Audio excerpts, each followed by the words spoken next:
on échange du coup ensemble sur chaque posture.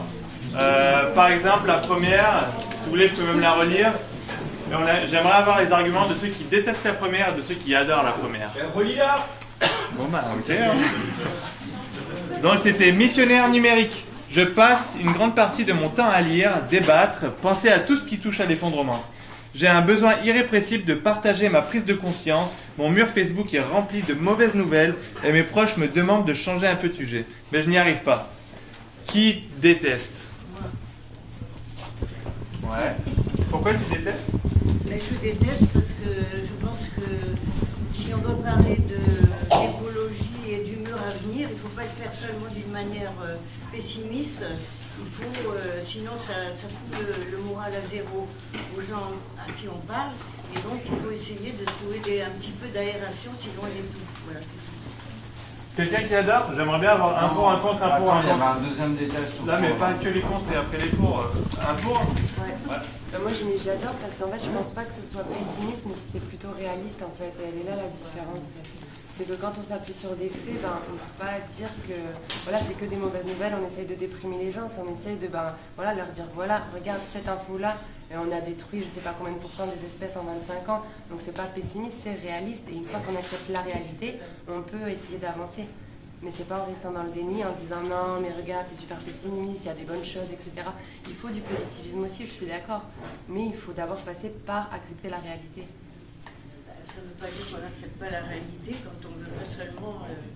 on doit parler d'autres choses aussi. Oui, non, je suis d'accord, mais je réponds par rapport à la vision pessimiste. On va essayer de conclure et en fait on évite les réponses comme ça, on fait un pour, un contre, un pour, un contre. Mon déni, c'était pas concernant le fond, mais la forme. C'est-à-dire qu'en fait, il ne s'agit pas d'être dans le déni. Mais il s'agit de ne pas passer son temps sur les Facebook et ces machins, et c'est pas mon truc, et de plutôt privilégier les rapports humains directs ou les conversations plutôt que les bip machins qui m'énervent. Voilà, c'est tout. C'était uniquement à cause de ça que j'ai mis je déteste. D'accord. Un autre, Jeanne? J'adore.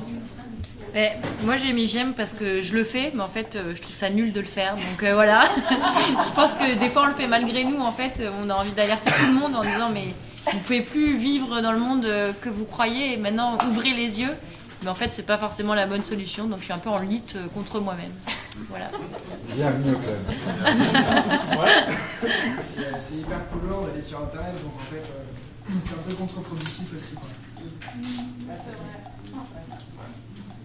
Si c'est pour changer le monde, c'est productif. Il vaut mieux aller un peu sur internet pour changer le monde que rien faire et polluer. Je t'invite à organiser une soirée, tu le mets sur internet et regarde comme les gens pourra. Est-ce qu'on passe à la prochaine? Résilience émotionnelle. Je cherche à mieux comprendre mes émotions paralysantes en lien avec l'état du monde, peur, confusion, sentiment d'impuissance et d'injustice. Cela m'aide personnellement à prendre du recul et je peux devenir une oreille empathique pour les personnes qui viennent de plonger dans le désespoir. J'anticipe aussi ce que nous aurons à traverser individuellement et collectivement en termes de perte et de deuil. Qui adore, enfin qui aime? Un contre? Ouais, non, moi c'était un jeu d'or. Bah vas-y. Moi c'est surtout dans l'idée de préserver à minimum la paix sociale vis-à-vis de tout ce qui va être plus dur, de ne pas trouver à chaque fois des boucs émissaires, des choses comme ça, et d'essayer de construire et de maîtriser ses émotions vis-à-vis des choses difficiles qui vont arriver. Un contre? Il y avait du contre? Ok. Prochaine question. Prière de nettoyer après votre passage. Finalement, l'humanité peut être vue comme une comète dans l'histoire de la Terre. J'accepte l'idée qu'elle puisse disparaître. Par contre, je continue à agir pour que nous ne détruisions pas la possibilité que la vie continue sur Terre après nous. Des contre? C'est très dur et ça demande peut-être énormément d'abnégation de choisir cette posture-là. Pour moi, c'est trop dur, personnellement. Moi, je suis contre aussi, dans le sens où je crois pas du tout qu'on atteindra la vie de la planète, la survie de la planète. Il faut plutôt se concentrer sur la survie peut-être de l'humanité et encore. Mais je crois pas du tout que Alors, notre action atteindra la vie. C'est mon avis. On te parle de la vie sur la planète. Non, ça parle de détruire la planète. Non, ça parle de la vie sur la planète. Oui, mais même on Après détruira pas l'être humain, est-ce qu'on laissera des animaux, des insectes, des microbes, mais bien sûr que oui. des, À mes yeux, bien sûr que oui, on détruira jamais la vie sur la planète. C'est se donner beaucoup trop de puissance. On n'en est pas capable. L'état Coup des pour. Je pense que effectivement, les coups de passage, que la Terre j'aime pas ce mot, mais appartient à tout le monde, on a des colocataires qu'il faut les respecter, et que ça rend peut-être aussi plus grand, et ça rejoint cette notion d'humanité, de se dire qu'il y a un après, de penser qu'au présent et qu'à notre espèce, je trouve que c'est un peu petit, il n'y a pas beaucoup d'espoir là-dedans. C'est parce qu'on pense à son enfant ou à un autre être humain, ou en ce qui nous concerne, même aux espèces extraterrestres, si on veut, enfin, peu importe. Mais en tout cas, se dire, voilà, il y a un après-moi, c'est aussi quelque chose de très positif pour soi en vérité. Voilà. Quelqu'un d'autre pour? Oui, de toute façon, individuellement, on va mourir, mais c'est vrai que si c'est compliqué à accepter, c'est peut-être pour moi, c'est peut-être une première étape clé dans le raisonnement à avoir.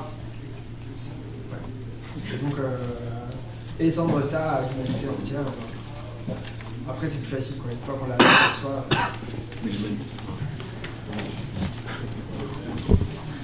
Il me semble que les Indiens du Chiapas, dans leur lexique, dans leur langage, il n'y a pas le mot propriété privée. On s'est approprié la terre, on n'est que de passage, et en voulant se l'approprier, on est en train de s'autodétruire, nous d'abord. Mais moi, ce qui m'embête, c'est que les fourmis, les insectes, les abeilles, les oiseaux, il y a 30% des oiseaux qui ont disparu en France en 10 ans. 10 ans, c'est rien, c'est même pas une seconde à l'échelle géologique. Et en plus, la Terre, c'est tout petit. Si vous regardez l'univers, on n'est pas grand-chose, la Terre. Je dis la Terre, la planète. Donc il faudrait peut-être qu'on revienne sur Terre, nous, qu'on pose des pieds sur Terre, qu'on se rende compte qu'on ne peut pas aller vivre sur Mars. Même si Elon Musk, il veut envoyer des fusées sur Mars, on n'ira pas vivre sur la Lune. On n'ira pas vivre sur Mars. Donc il faudrait qu'on commence à avoir un rapport un peu plus conscient à nous-mêmes, à ce dont on a besoin. Moi, j'ai besoin d'oxygène, d'eau, d'un toit et de rapports sociaux. Mais est-ce que j'ai besoin de tous ces biens de consommation qu'on m'oblige à acheter? Est-ce que j'ai besoin d'une voiture? Non. Prochaine question. La fête dans la gueule de bois. Plutôt que d'essayer vainement de transformer ma vie et surtout la société, je continue à mener normalement mon existence et de profiter sans pour autant virer dans l'excès. Je cherche à maximiser les petits bonheurs, les joies simples et quotidiennes. Pour autant, je suis conscient et consciente qu'un jour, tout cela s'arrêtera peut-être. Par là la défense. Qui est pour? Adore. Moi, si je peux. Moi, je voudrais rajouter sur ça, en fait, c'est très intéressant ce que vous soulevez. À partir de là, en fait, l'effondrement, même s'il a lieu très bientôt, on va tous continuer à vivre dans le concret. Il y a très peu de chances qu'on meure tous là. Dans cette salle, je pense qu'il n'y en a aucun qui va mourir lors de l'effondrement. C'est que mon avis personnel. Ces petits plaisirs, si on s'arrête de les avoir, les gars, on est fini. Ça fait de nous des humains. Donc, continuons à fond de quiche.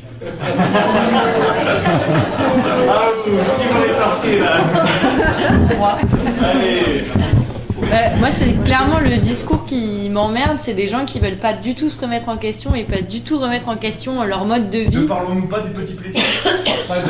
Oui, mais ça dépend quels sont les petits plaisirs. Je suis d'accord que si les petits plaisirs vont pas forcément avec la consommation, sont en rapport avec la terre dans laquelle tu vis, sont en rapport avec les liens sociaux, tout ce que tu veux, oui.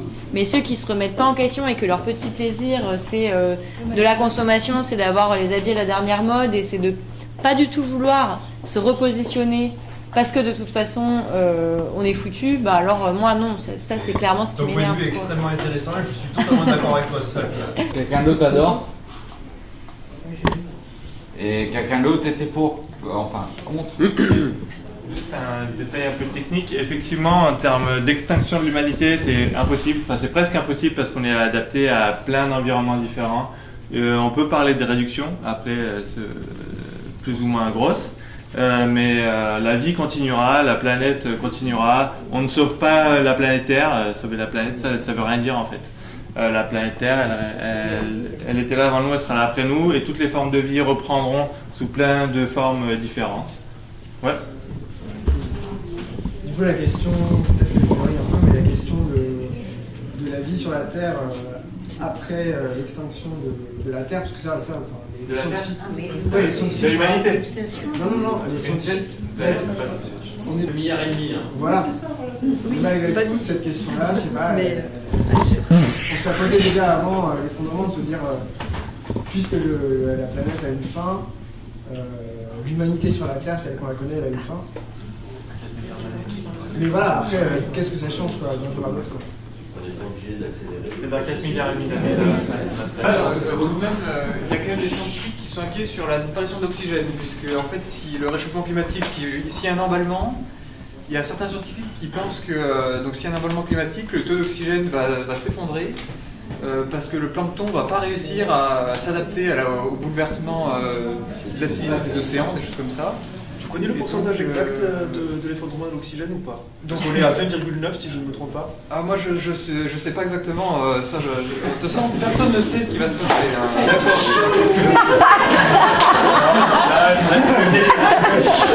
Mais il y a des scientifiques qui disent que c'est possible. On ne sait pas si ça va avoir lieu, mais c'est possible. Donc on ne sait pas si l'humanité va survivre à court terme. On ne sait pas. Je voulais juste ajouter quelque chose. Là, il y a certains arguments qui reviennent, c'est de se dire non, mais de toute façon, il va rester de la vie, on ne va pas tout tuer, alors. Et alors je peux prendre un autre positionnement qui est la première fourmi ou le premier être humain qui souffrait de cette situation. C'est inacceptable.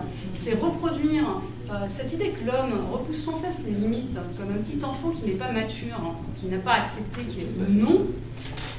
C'est se dire oh non mais il y en a qui vivront, c'est pas grave, etc. Mais c'est reproduire ce qui nous a déjà conduit à ça. C'est pour ça qu'en fait, je me fiche de savoir s'il y en a qui vont rester. Je veux pas qu'il y en ait davantage qui meurent en fait. C'est un peu en réponse, mais est-ce que tu penses que l'homme ne peut avoir aucun impact sur la planète? Non, je ne pense pas que l'homme puisse avoir aucun impact. J'espère et ardemment que s'il doit en avoir un, qu'il soit le plus positif possible. Au mieux, au pire, le plus neutre, le plus discret. C'est ça la notion d'altérité. En fait, pour moi, la question de l'altérité, la notion d'altérité est centrale dans cette problématique. Dès lors que je considère la chose pour ce qu'elle est, juste parce qu'elle existe, et que je respecte cette existence, l'harmonie peut commencer. L'harmonie, c'est-à-dire la symbiose, la réponse. La nature a prévu le chaos. De toute façon, le chaos existe. Mais on fait partie de la nature. Moi, je ne peux pas dissocier l'homme de la nature. On s'est sorti de la nature. On s'est sorti de la nature. Une notion de conscience, en fait. Une notion de conscience. C'est la raison pour laquelle on s'est sorti de la nature. C'est la conscience en fait de nos actes. C'est est-ce qu'on fait le bien, est-ce qu'on fait le mal. La nature n'a pas conscience du bien ou du mal en fait. La nature est et c'est tout. Et nous en fait on a une conscience du bien ou du mal. C'est ce qui nous différencie de ce qu'on va considérer comme naturel en fait. C'est la raison pour laquelle on n'est plus naturel. On a une conscience de là je suis en train de faire le bien, je suis en train de faire le mal, mais je m'en fous par exemple. Les animaux ont une conscience. Une conscience d'eux-mêmes et du mal en fait. Psychologique. Si je reconnais la menace qui pèse sur ma vie et celle de mes proches, je suis surtout consciente que d'autres populations vivent déjà des effondrements et sont confrontées à des sécheresses, ouragans, famines ou forcées de s'exiler. Je décide de militer dès aujourd'hui pour ces injustices plutôt que de préparer un hypothétique futur effondrement de ma vie de classe moyenne blanche européenne. Si je puis me permettre, excusez-moi, je prends la parole. Par rapport à ces questions-là, je n'en ai aucune idée. Je pense que ça nous définit tous. On n'en a absolument aucune idée. On va se retrouver, j'ai eu des informations sur ça, l'Asie du Sud-Est qui va se retrouver avec un taux d'humidité qui sera en moyenne toujours supérieur à 80%, avec des températures qui seront très élevées. Et dans l'Asie du Sud-Est, ils vont se retrouver que même les jeunes hommes de 18 ans, 20 ans, qui seront en pleine forme, vont mourir dans leur sommeil. Qu'est-ce qui va se passer dans ce cas-là ?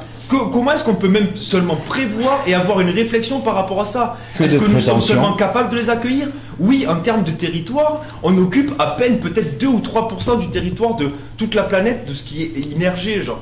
Mais comment on peut vraiment seulement savoir, en fait?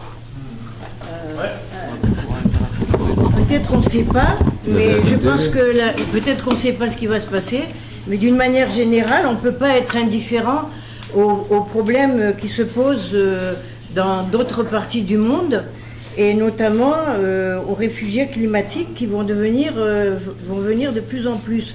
Alors je pense que c'est complètement utopique et avoir des œillères de se dire on va s'occuper de notre petit monde et tout, et de ne pas voir ce qui se passe ailleurs.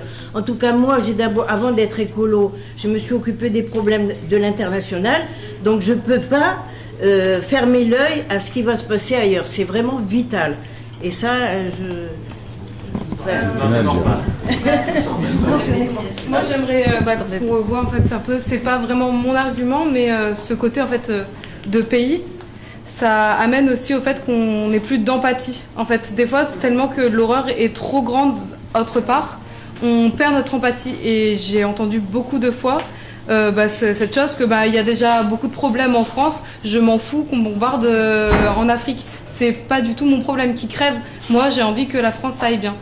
Et du coup, moi, je l'entends cet argument, et je pense que du coup, c'est vraiment justifié en fait de se poser la question de est-ce que on fait attention à notre pays, ou est-ce que on se considère comme être humain et appartenant du coup à la même planète. C'est humain de se sentir plus touché par le malheur des gens qui t'entourent que par celui qui habite à 10 000 km. C'est humain, non? Il y a une autre prise de position là-dessus? Non. Oui, en fait, moi, donc, j'étais plutôt dans le choc écologique avant d'avoir le choc d'inégalité sociale. Et je pense que c'est un peu en lien avec s'ouvrir... alors, le chemin intérieur, c'est un peu des gros mots, mais s'ouvrir un peu à ses émotions. Et je pense qu'à partir du moment où on n'accepte pas le choc écologique qui nous arrive, on ne peut pas accepter les inégalités sociales qui nous entourent. Donc pour moi, c'est vraiment lié ça avec ton accès aux émotions et l'accès à l'acceptation dans ce monde tel qu'il est, quoi. Voilà. Moi, je pense que clairement, on ne peut pas se fermer aux injustices sociales. C'est lié en plus. C'est lié. C'est tout à fait lié. Je pense qu'à partir du moment où tu es au courant, tu peux pas juste dire non, je prends mon parti. Exactement. Tu es conscientisé. Je vais être au courant. J'ai pas dit qu'il n'y en a pas. J'ai dit normalement tu devrais pas pouvoir. Il y en a qui normalement. Ouais. Je pense aussi que c'est humain aussi de pas se rendre compte aussi de par la dissonance cognitive des problèmes qu'il y a ailleurs, parce qu'il y en a partout dans tous les pays du monde. Et nous, tu vois, moi, j'arrive pas à être triste pour tout le monde et à être engagé pour tout le monde. C'est super dur pour mon petit cerveau, en fait. Je sais pas si il y en a d'autres qui ressentent ça. Il faut que tu intègres aussi à ton schéma que ton pays en fait souffrir beaucoup d'autres. En plus de cette culpabilité. Non, ouais. T'es pas sorti de l'auberge. Sois coupable. Je peux intervenir. Je pense on peut à la fois être conscient de ce qui se passe dans le monde, le prendre comme une information et avoir l'humilité de l'accepter, puisqu'on ne peut pas le changer. Donc l'accepter, c'est la meilleure des choses à faire. Mais il faut aussi avoir le courage d'agir là où on peut agir, dans notre zone d'influence. Et voilà, donc on peut être conscient des choses, essayer de faire en sorte, pas que ça nous coule dessus, mais de ne pas porter le poids du monde sur ses épaules. Et là où on peut changer les choses, y aller à fond. Voilà. Je pense qu'il y a quand même des... On peut faire ça, donc? Allez. Enfin, moi, c'est ce que je vois en premier. Parce qu'en fait, notre modèle s'est construit sur l'exploitation des ressources naturelles. Et en fait, c'est la base. Et en fait, ce qui entraîne ce qui se passe en dehors de l'Europe, enfin, notre richesse, notre mode de vie, tout notre système actuel en fait d'Européens blancs est construit sur l'exploitation des ressources naturelles hors d'Europe et des ressources humaines aussi. Moi, pour moi, c'est la base et c'est ce que je vois en premier avant de voir mes petits problèmes autour de moi. voulais dire juste, c'est sûr que les réfugiés climatiques, on ne pourra pas y échapper. Enfin, je veux dire, ils vont venir. C'est comme une jeune femme qui disait, oui, voilà, qui disait, est-ce que je m'occupe de mon pays? Mais on va pas pouvoir s'occuper de son pays. Il y a des millions de gens qui vont venir parce qu'ils vont crever la dalle, parce qu'ils vont pas pouvoir respirer, parce qu'il faudra bien les accueillir. Je veux dire, on va pas les refouler, on va pas il faut changer d'état d'esprit pour les accueillir. Il n'y a pas d'autre choix parce que c'est ça l'humanité. Point barre. Il ne faut pas juste les accueillir, il faut aller les aider là où ils sont. Mais je veux dire que s'ils viennent, je veux dire, on ne peut pas faire. Pas l'aide qu'on leur apporte actuellement, mais la vraie aide, tu vois. Il y a des jeunes. Faut surtout arrêter de les piller avant de les aider, je pense. Ouais. Faut arrêter de leur piquer les ressources. C'est du pillage, c'est pas de l'aide. Piquer les ressources, ça a commencé avec la colonisation. Bien avant. Voilà. C'est l'homme est homme depuis bien avant. Faisons face à un défi sans précédent dans l'histoire de l'humanité et nous devrions nous organiser collectivement pour y répondre, comme nous le faisons si rapidement en période de guerre. Nos responsables politiques ont été élus pour cela. Nous devons exiger d'eux qu'ils mettent en œuvre une telle mobilisation, qui implique de prendre des mesures impopulaires mais nécessaires. Ok, moi je vais prendre la parole directe. Moi je dis. Merci. Pardon. Parce que moi quand je vois des mecs comme Franquito, parce que je vais te désigner à toi directement, moi je suis sûr que tous les gens qui auront écouté Franquito dans sa vraie vie, c'est le genre de gars qu'on va vouloir mettre à la tête justement de ce genre de système. Parce qu'il faudra une tête à un moment ou à un autre. C'est un truc qui a déjà été analysé par une chaîne YouTube qui s'appelle Science for All. En fait, le système démocratique ne fonctionnera jamais. C'est impossible. Il faut un tyran. Dictateur. Il faut un tyran éclairé. Le tyran éclairé, ce sera peut-être pas lui. Mais non, ce sera peut-être pas toi, Franquito. Mais en tout cas, ce sera quelqu'un qui sera conseillé, tu vois, par des gens comme toi. Et à ce moment-là, on pourra commencer à y arriver. Aujourd'hui, on est dans une merde immense en fait. Et c'est là où se situe le problème. Intervenir, je pense que personne ici n'est prêt à renoncer sur sa qualité de vie au quotidien pour un hypothétique bonheur plus tard ou pour d'autres gens qui ne sont même pas là. Donc voilà, c'est une sorte de réflexe. Et ce qu'on ne choisit pas aujourd'hui, on le subira demain. Et je pense que c'est la réalité, c'est quand on en prend plein la gueule pour dire je sais plus qui là dans une vidéo. Et donc même si un président qui serait courageux disait votez pour moi, on va vivre comme des zadistes parce qu'il faut vivre comme des zadistes pour qu'on arrive à tous vivre sans avec autant de monde sur cette planète, bah, personne ne voterait pour lui, bien sûr. Et même si on était tous tarés au point de voter pour lui, pour le faire élire, il ne saurait même pas comment faire. Parce qu'on ne sait pas comment diviser notre niveau de vie par 5 ou 10. Et même moi, le premier, hein, je le dis, mais je suis pas prêt à renier sur. Pourtant, j'ai un mode de vie, je suis au RSA. Mais voilà, ouais, je suis content d'avoir un toit, j'appuie sur le bouton, ça s'allume, c'est très confortable. Ouais, j'ai un portable ici. Ça se fait sur plusieurs générations en fait, parce que ça.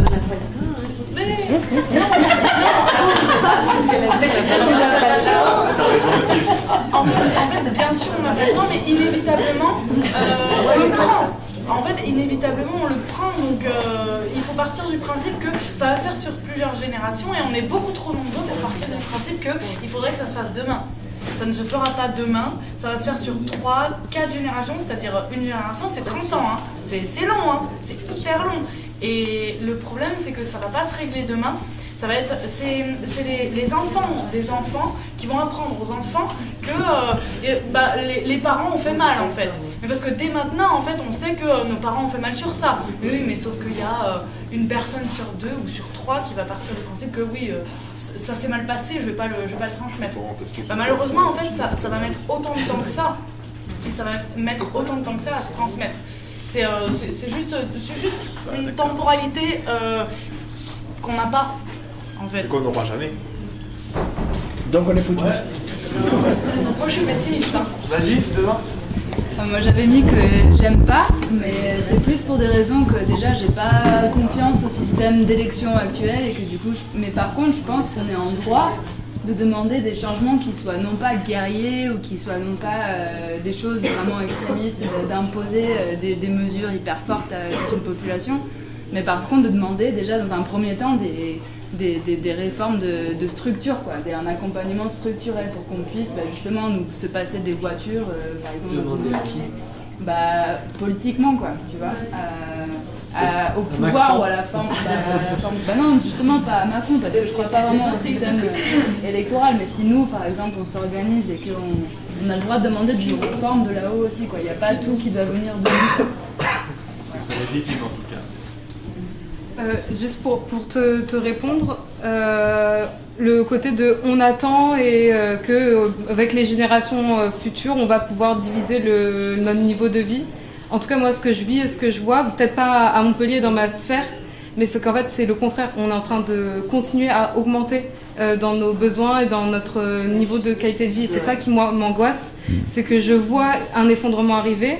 On est certains de plus en plus, c'est vrai, mais il y a d'une autre part quand même une énorme partie de la population mondiale qui est plutôt en quête d'un niveau de vie plus élevé. Et donc du coup, attendre, oui, mais bon, est-ce que ça va vraiment dans le bon sens? Je sais pas. Moi, je suis vraiment pour qu'on arrête les demandes et qu'on commence à imposer, quoi, en fait. Qu'on leur dise, voilà, les gars, on arrête, quoi. On passe quoi demain, gros? On y va, c'est bon. Bah, on arrête de faire. Je te suis Moi aussi, je te suis. Bon, moi, ça fait longtemps que j'ai commencé le boycott. J'ai pas attendu que les boycotts se manifestent, quoi. Je boycotte Coca depuis des années, je boycotte McDo depuis des années, et surtout, je le dis aux gens, quoi. Je dis aux gens que McDo c'est de la merde, que Coca ça mène nulle part. Enfin, et plus on ira, plus ça marchera, quoi. Est-ce que je peux rajouter un truc par rapport à ça? Il y avait une prise de parole. Ah oui, pardon. Je voulais juste te dire pourquoi on augmente, etc. Je ne sais pas si les jeunes, ils ont des enfants. Mais c'est parce que quand on a des enfants, on veut que ça soit mieux pour eux. Et moi, la première. Moi, j'ai 2 enfants et j'ai fait ce qu'il ne fallait pas. C'est-à-dire que je leur ai donné tout ce que j'ai pas eu. Parce que j'étais d'une famille modeste et que j'ai pu m'acheter une maison et leur filer tous les trucs de geek qu'ils voulaient et tous leurs fringues et les machins et tout. Bon, heureusement, j'ai la prise de conscience que maintenant ils commencent à comprendre que c'était pas bien.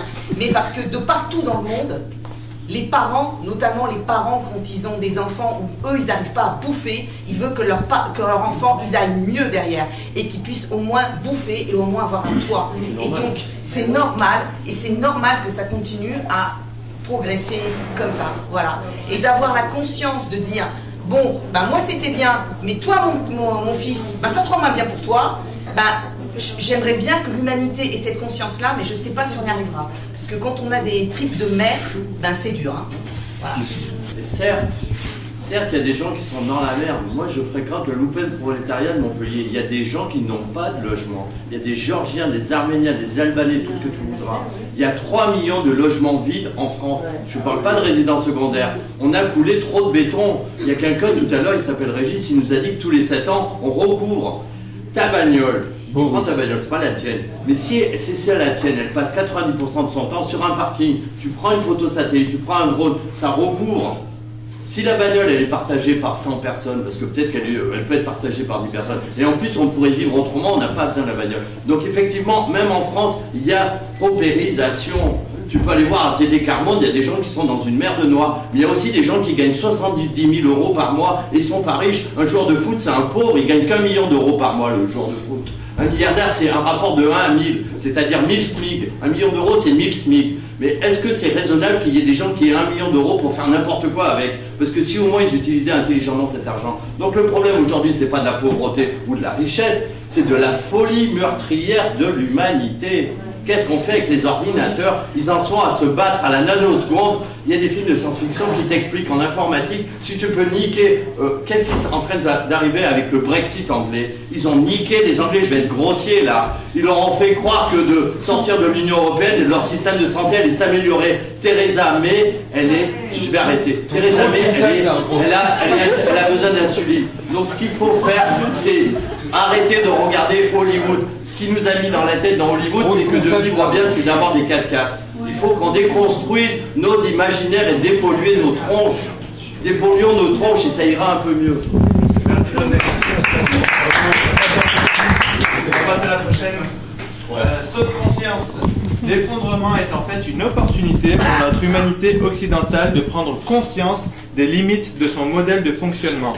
Regardons ce qui nous arrive et comprenons que c'est un message qui nous invite à créer des sociétés plus en harmonie avec la nature et respectueuses de notre humanité. Je suis désolé, je vais faire genre le gars un petit peu ésotérique ou quoi. En 2012, on m'a appris qu'on était passé dans l'ère de l'amour. Voilà. En 2012, la fin du monde a eu lieu et on est passé dans l'ère L''E'' de l'amour. Voilà, c'est tout ce que j'ai à dire sur ça. Les Chinois, ils ont le même symbole pour dire menace et opportunité. Alors là, ça résonne un peu avec ce qui vient d'être dit. Pour eux, c'est un changement. Le changement, c'est ce qu'on en fait. C'est une menace ou une opportunité. C'est pour ça qu'ils ont le même symbole. Est-ce qu'il y a d'autres... C'est bon, ouais. C'est chinois. C'est beau, c'est chinois. Qui était pour? Enfin, qui adorait? Pas trop non plus. Personne n'adore? Alors moi je suis complètement pour, mais ça n'empêche que j'ai quand même un peu la frousse quoi, de dire ok un effondrement c'est cool, n'empêche qu'il y aura probablement plein de morts quoi, il y aura probablement des famines, il y aura probablement des épidémies, du coup je me dis oui en effet c'est une chouette opportunité de reconstruire un système malade quoi, un monde malade, en même temps quand même ça fout la frousse quoi. Donc voilà. Non, pas le Une opportunité, ça ne veut pas dire de se réjouir de l'effondrement, c'est juste qu'on décide de s'en saisir. C'est-à-dire qu'il y a un nouveau problème, on en fait quoi? Qu'est-ce qu'on fait maintenant? C'est ça l'opportunité, c'est pas qu'on va se réjouir, on va se dire oh il y a l'effondrement, c'est génial. Mais par contre, je réagis. Je ne subis pas, je pense que c'est ça. Quelqu'un était contre? N'aimait pas du tout? On peut passer à la prochaine. Survivalisme. Aucune chance qu'on trouve une réponse collective et pacifique à l'effondrement, alors je prends les devants. J'organise la survie post-effondrement pour moi et mon clan.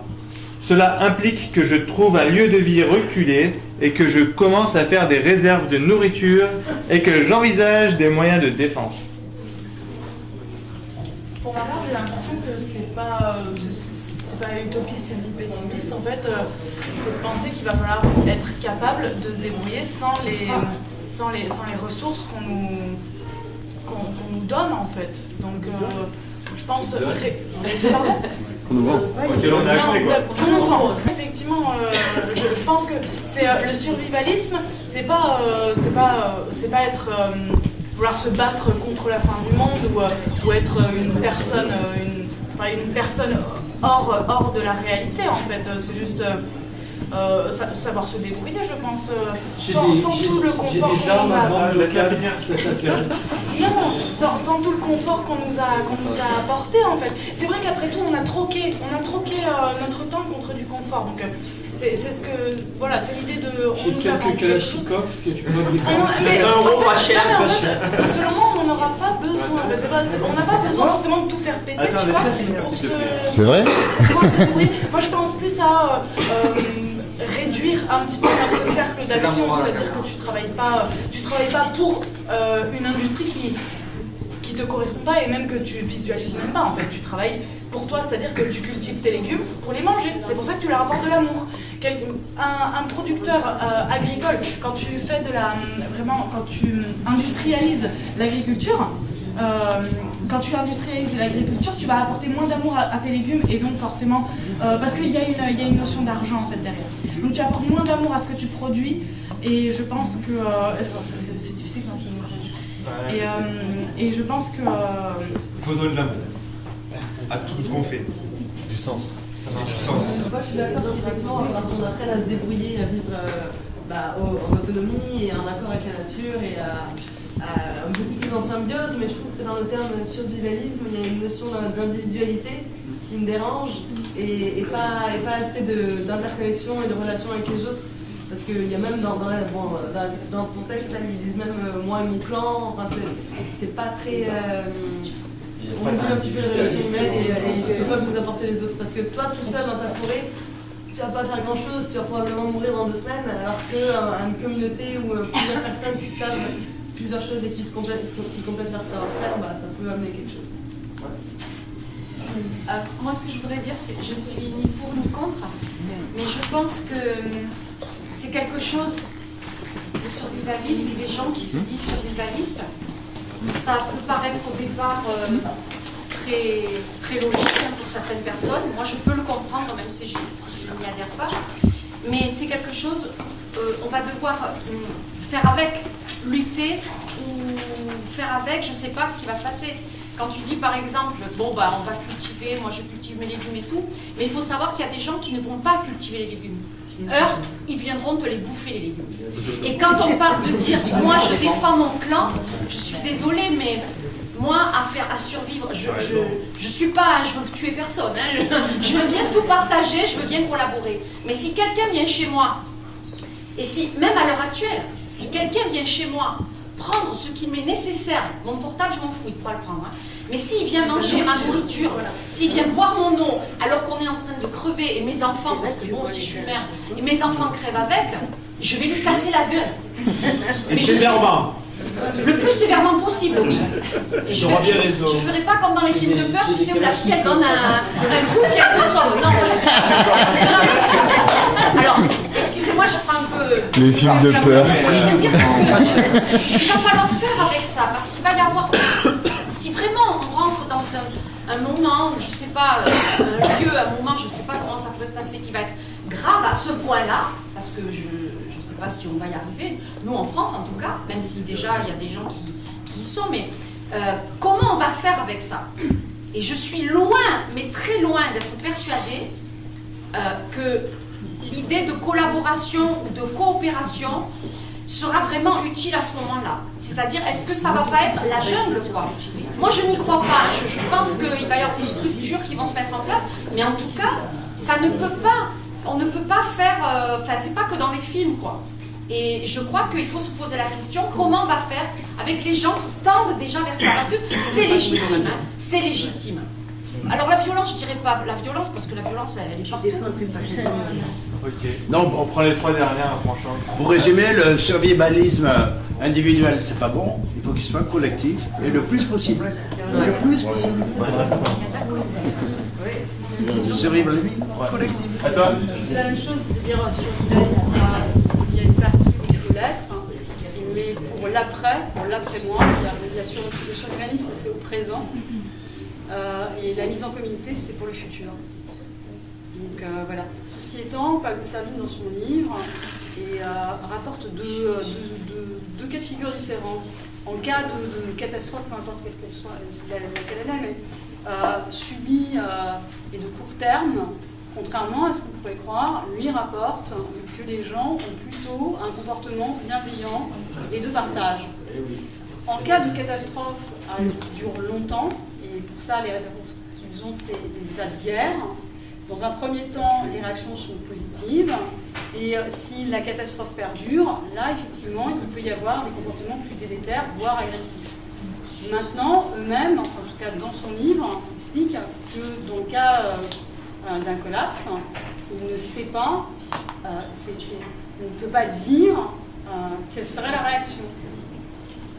Il ne faut pas nécessairement se présenter un scénario par le pire. Coming out. Me taire et faire semblant que tout va bien n'est plus une possibilité pour moi. Je prends le risque de parler ouvertement d'effondrement autour de moi, dans ma famille, à mon travail. Cela amène parfois de l'incompréhension et du rejet, mais de plus en plus souvent des discussions sur les valeurs fondamentales et les finalités de notre société. Pour ? Moi je suis pour. J'ai toujours été pour et je n'ai rencontré que du déni. Je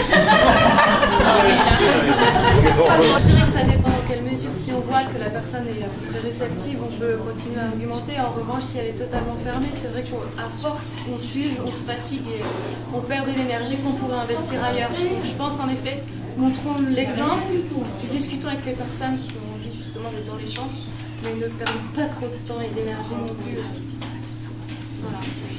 Voilà. Il y a une arme qui est terrible, c'est la dérision.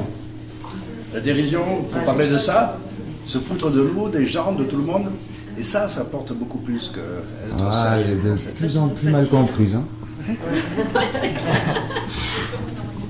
Moi, moi je suis pour, globalement je le fais à mon travail et avec les gens que je rencontre, mais je rencontre que des gens qui comprennent pas, ou peut-être parce que je l'explique mal et du coup, en fait c'est un sujet, du coup maintenant j'arrête un peu parce que je trouve que c'est un sujet très difficile à aborder et pour peu qu'on le dise, parce que nous on a déjà fait un chemin dans notre tête immense, pour peu qu'on l'amène un peu trop vite d'une certaine manière et ça fait l'effet inverse, donc du coup maintenant j'arrête. Ouais, c'est un discours culpabilisant en fait, de dire moi j'ai compris, toi t'es dans l'erreur. Tu peux pas, mais non. Les gens qui réagissent pas positivement à ça, c'est normal. Moi quand j'essaye d'en parler, en fait il y a pas mal de personnes qui ont cette intuition que on est dans la merde et que ça va arriver dans tous les cas, mais j'ai surtout le retour de ouais ça va arriver mais pas aussi vite quoi. On a encore 20 ans, 30 ans, alors que non, je pense que ça a déjà commencé l'effondrement, mais c'est même sûr. Et ça va s'accélérer dans les prochaines années et on n'a pas le temps quoi, je veux dire. Il y en a plein qui ont cette intuition de se dire oui ça va arriver, mais t'inquiète, on a le temps, c'est bon, ce sera les enfants des enfants. Et du coup c'est compliqué en fait de effectivement leur faire réaliser quoi, parce que comme tu dis, il ne faut pas être trop brusque, il faut trouver les bons mots. Bruce Willis, on peut encore y arriver, c'est mon mantra et je milite pour qu'on mette à l'agenda politique toutes les solutions permettant d'inverser la courbe des désastres annoncés. Agroécologie, production d'électricité à partir d'algues et création de puits à carbone naturel. Il ne nous manque que la volonté et un peu d'innovation technologique. Qui est pour? D'une certaine façon, oui. La science et la technologie peuvent proposer d'autres solutions, bien sûr. Si on abandonne les schémas traditionnels et qu'on accepte de manger des insectes et non plus du beefsteak. On acceptera si on n'a pas le choix. Ni pour ni contre. Mais ce qui me dérange là, ce que je ne comprends pas, je ne sais pas, c'est que ces choix qui seraient faits, ces innovations, etc., je pense que le problème, il est que les gens qui ont main là-dessus s'en foutent complètement en fait. C'est-à-dire qu'on peut toujours souhaiter que l'innovation, parce qu'il y a des innovations technologiques, on le sait. Oui, il y a des choses qui permettent déjà, en agriculture, en élevage, il y a plein de choses qui pourraient nous aider et non pas nous desservir pour sauvegarder la planète et l'humanité. Sauf que les gens qui ont la main là-dessus, c'est-à-dire la main, vous voyez, par la main, j'entends ça, ces gens-là, ils n'en ont rien à foutre. C'est un petit peu comme tout à l'heure quand on parlait de demander au gouvernement. Il n'y a pas de problème, hein, on manifeste, on fait des marches, on y va, tout ça. Mais il ne faut pas se leurrer. Ils s'en foutent. Ils n'ont rien à y gagner. Ils n'ont aucun intérêt à faire ce genre de choses. Donc ils ne le feront pas. Soyons clairs et nets. À mon avis, ils ne le feront pas. Voilà. Non, même pas. Quand on se considère dans une lutte, nous qui avons compris certaines choses, contre à certains qui n'auraient pas les mêmes intérêts, je me dis que ça aide parfois de penser que tout le monde a un intérêt, à moyen terme au moins, à changer sa façon de penser, et que donc à la fin on est tous dans le même sac a priori, et que donc on est tous des alliés potentiels. C'est juste que il y en a qui sont un peu dans des systèmes de fonctionnement psychopathologiques, on peut dire. Par exemple du profit à outrance, ce genre de choses. Mais que du coup, si on les aide à changer ça, on peut en faire des alliés, quoi. Parce que ce sont des drogués. Ils sont drogués au fric, il faut les désintoxiquer, il faut les désintoxiquer, voilà. Leur faire comprendre. Et si eux ne comprennent pas, leurs enfants, peut-être comprendre. Une dernière chose de parole. Oui, donc je suis contre et pour. Donc pour, au niveau de la technologie, de certaines technologies qui permettent d'améliorer les services pour les hommes et l'environnement aussi. Mais aussi, oui, par exemple, le traitement des eaux, il y a tout un tas de choses qui permettent d'améliorer les conditions de vie des animaux, des hommes, etc. Mais aussi contre l'illusion technologique, notamment dans le domaine de l'énergie. Donc notamment puisqu'on ne sait pas créer d'énergie, on ne sait qu'en puiser dans la nature, par définition. Et notamment les algues, donc qui relèvent un petit peu de la même escroquerie intellectuelle que le moteur à eau, les tours de béton pour le stockage, beaucoup d'escroqueries qu'on voit, qui sont soit des escroqueries montées par des startups qui veulent faire du sensationnalisme ou du complotisme, etc. Et donc naturellement, on ne peut pas faire d'énergie avec les algues, puisqu'en fait il faut plus d'énergie pour mettre en place le système que ce qu'en rapportent les algues, donc c'est pas une ressource en énergie. International anarchiste. Je rejoins un collectif militant d'inspiration anarchiste où nous déconstruisons des discours dominants, luttons ensemble et proposons des visions alternatives au capitalisme. Nous préférons d'ailleurs parler de capitalocène plutôt que d'anthropocène pour éviter de laisser penser que toute l'humanité nous a emmenés dans ce désastre. Nous nous relions à d'autres mouvements en lutte, des ZAD, des communautés autonomes. Ouais.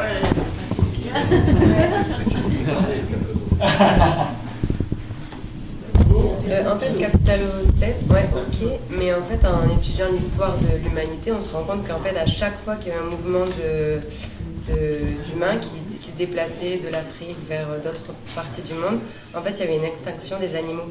Avant, il y avait des énormes kangourous, des énormes... il y avait plein d'autres animaux qu'on ne connaît pas maintenant. Et en fait, bizarrement, les scientifiques se rendent compte que c'est obligatoirement lié à chaque fois à l'arrivée de l'homme sur cette partie du continent. Donc en fait, c'est plus loin que ça. En fait, je pense qu'il faut complètement réinventer un mode pour être vraiment en symbiose avec la nature et les animaux et pas à chaque fois obligatoirement observer une extinction des espèces, quoi.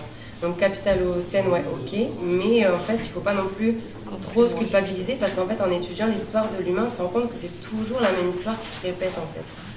Pourquoi c'est pénaliste, quoi. Je pense que si on prend par exemple les kangourous, je veux dire, les aborigènes d'Australie n'ont pas exterminé les kangourous. Donc c'est pas l'apparition de l'homme en Australie qui a exterminé les kangourous. Non, c'est la reine d'Angleterre. Non. On est bien d'accord, voilà. On est bien d'accord, c'est-à-dire qu'on est bien à partir du moment où il y a l'arrivée du capitalisme. C'est une autre... c'est donc plus un mode de production qui épuise les ressources de l'humanité que le simple fait, parce que bon, certes, il y a eu des moments où il y a eu les êtres humains qui ont épuisé localement des ressources, par exemple on parle de l'huile de pâte ou des choses comme ça. Bon, il n'y a pas que les êtres humains, il y a des animaux qui vont épuiser aussi la ressource, qui vont crever parce qu'ils vont tuer la plante par exemple sur laquelle ils ont colonisé par exemple. Donc on n'est pas les seuls, c'est pas... Mais simplement le fait qu'à un moment donné, la totalité des ressources est liée au capitalisme.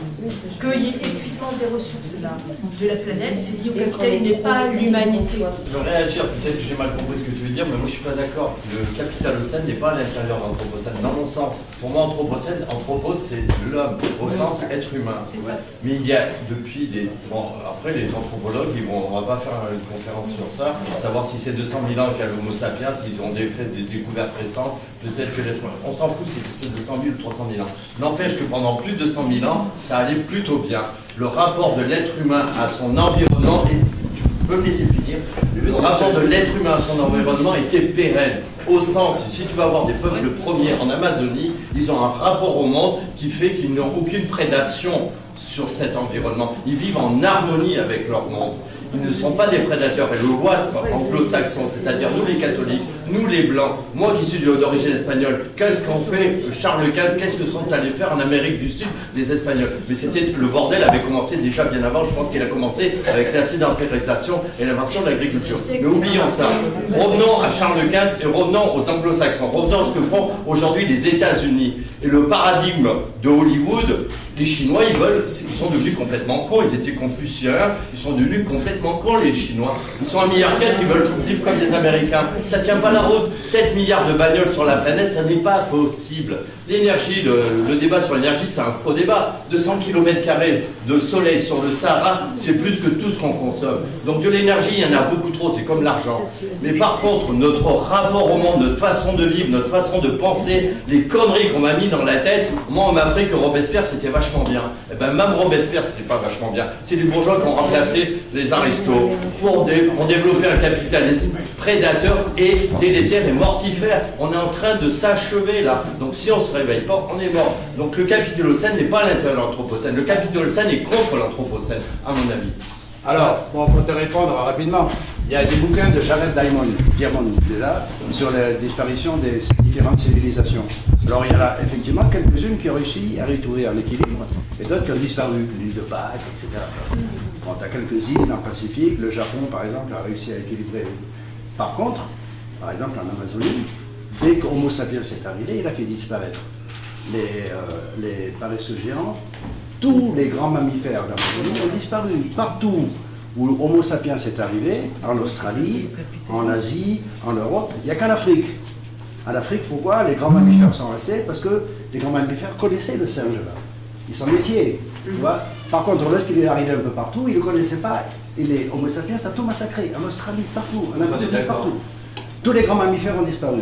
En Amérique, tu avais des mammouths, tu avais des chevaux, tu avais comment ça s'appelle, etc. Tous les grands mammifères, même en Amazonie, tout ça. Les Amérindiens. Homo sapiens, partout, il arrivait à tout zigouiller. On passe au prochain. Je suis attaché à ma situation professionnelle actuelle et aimerais ne pas la quitter. Alors, pour me sentir en cohérence avec ma vision, je cherche à voir ce que je peux faire au sein de mon entreprise d'un peu plus positif pour le monde. Qui pense pouvoir changer les choses grâce à son travail? Je suis professeur. Je suis professeur des écoles. On peut dire que depuis quelques années, je fais CM2 et je me suis déjà fait un petit peu taper sur les doigts par des parents d'élèves ou par ma hiérarchie, mais je m'en fous. C'est pas grave, je suis bientôt à la retraite, donc voilà. Voilà, j'ai pas de carrière à faire, j'en ai jamais eu de toute façon. Parce que je ne peux pas m'empêcher, c'est pas possible, évidemment. Je ne dis pas que je vais changer les choses, mais en tout cas, mes élèves, il est évident que les leçons sur le passé simple ou sur les triangles, franchement, on s'en fout un peu. Et ils le savent. Merci. Parce que le but, comme je leur dis, c'est pas d'avoir des dames partout et de. Bah, parce que le bonheur, qu'est-ce que c'est, hein, voilà. Pour en revenir à la mission, c'est que je pense que ces enfants, ils sont au courant de petites choses. Ils voient, hein. Ils voient des trucs qui sont toujours sur les réseaux sociaux, ils sont sur Internet, ils sont sur Facebook. Je sais, normalement, ils ne devraient pas, mais ils y sont. Donc, ils voient des choses et ils se posent des questions, mais ils n'ont pas de réponse, ou les réponses sont incomplètes. Et à ma mesure, en classe, quasiment tous les jours, on parle de ça. Et on cherche des documents. Et moi, je leur apprends rien. Je ne leur dis pas, voyez, il faudrait jamais, bien sûr. Mais par contre, les enseignants qui sont là le savent, on met en place des situations dans lesquelles les questionnements vont émerger et les réponses, ils doivent aller les chercher. Et ça leur fait peur, mais en même temps, c'est leur futur. Et ils le savent. Les enfants ne sont pas idiots. Bien moins idiots que beaucoup d'adultes. Voilà. Donc peut-être que là, je change un petit peu quelque chose, mais peut-être minuscule. Mais au moins, ces enfants-là ne pourront pas dire « on m'en avait pas parlé et je ne me suis pas posé de questions ». Parce que je peux vous dire, ils se posent tous des questions. Tous. C'est la pédagogie active. Ouais. Moi, je ne parlerai pas de mon cas personnel, mais je trouve de façon générale, de savoir, même quand on parle autour de soi à d'autres personnes, de quel job ils font, et s'ils se sont déjà posé la question de savoir concrètement qu'est-ce qu'ils apportent en fait. C'est quand même, le boulot, c'est quand même, on y passe une grande part de sa vie, et juste de prendre du recul sur son boulot et de se dire par exemple, si j'arrête de faire mon boulot, est-ce que c'est mieux ou c'est moins bien pour la planète, pour les autres êtres humains, etc. Et que si on arrive dans notre entourage à ce que chacun se pose la question de savoir ce qu'il apporte entre guillemets à la société, je pense qu'on pourrait aussi sortir du discours culpabilisant, par exemple, de tous les gens qui n'ont pas de boulot. Moi, souvent, je me dis, par rapport à, je sais pas, un trader ou un conseiller en optimisation fiscale, en fait, ces gens-là, il faudrait mieux qu'ils arrêtent de bosser, très concrètement. Non, mais donc je pense que je trouve que c'est une approche hyper intéressante d'avoir cet angle-là. Et les gilets jaunes. Sortir en lutte. La situation que nous vivons maintenant est l'aboutissement du système d'exploitation capitaliste, lui-même issu du patriarcat, qui cherche à dominer et brutaliser la nature comme il domine les femmes et écrase la féminité depuis des milliers d'années. Revendiquons notre appartenance et notre alliance à la nature, revalorisons l'importance de valeurs telles que le soin, la coopération et convoquons nos pouvoirs magiques pour faire advenir de sociétés qui soutiennent la vie plutôt que de la détruire. Je pense, c'est pas certain, que ce passage est écrit par des hommes. Parce que je trouve que c'est. On ramène toujours les femmes à la nature on ramène toujours les femmes là, à des pouvoirs magiques comme avant. Donc c'est une conception, à mon avis, que je rejette, y compris même le mot de féminité, on pourrait en discuter, qu'est-ce que ça veut dire, etc. Ça pose des grands problèmes, donc je ne veux pas rentrer, mais... et puis, j'aimerais bien savoir d'où vient ce questionnaire, là, d'une manière générale. On pose des questions. En fait, c'est trouvable sur Tatoudi, c'est Mathieu Niel qui a résumé plein de postures, donc c'est téléchargeable sur Internet. Je vais vous l'envoyer par mail aussi, et vous pourrez lui poser les questions que vous voulez. D'accord. Il est assez accessible et il répond. Ouais. Je suis pas d'accord avec toi. Il a été montré que dans les sociétés où il y avait des femmes qui étaient impliquées, plus les femmes sont impliquées dans la vie de la société, dans les décisions, plus elles ont, et plus la société est apaisée. Non, c'est pas magique, mais c'est plus il y a les femmes qui sont au même niveau que les hommes. Je dis je parle pas du niveau de salaire, hein, mais dans les niveaux de décision. Voilà, dans les niveaux de décision, dans l'éducation, dans tout ça. Plus les sociétés sont apaisées. Voilà.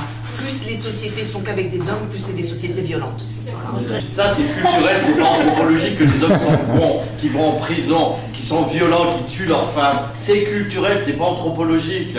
Et juste sur la féminité, Mars, c'est une planète masculine, Mars, le dieu de la guerre, et Vénus, c'est une planète féminine. C'est très très chaud sur Vénus, c'est très très froid sur Mars. Au rapport entre hommes et femmes, j'ai entendu une histoire il n'y a pas longtemps qui disait que c'est au moment justement où l'agriculture a commencé, qu'il y a eu les premières récoltes et que l'homme a voulu défendre les premières récoltes, et là il a pris un rôle, le rôle dominant en fait parce qu'il avait... La chasse, c'est approprié à terre. Ouais, c'est ça, il y avait le pouvoir de la force, donc le pouvoir après décision politique, etc. Le pouvoir dans la chasse. Des archéologues qui ont tenté à ma connaissance, de dater ce qu'on appelle les mass murderers.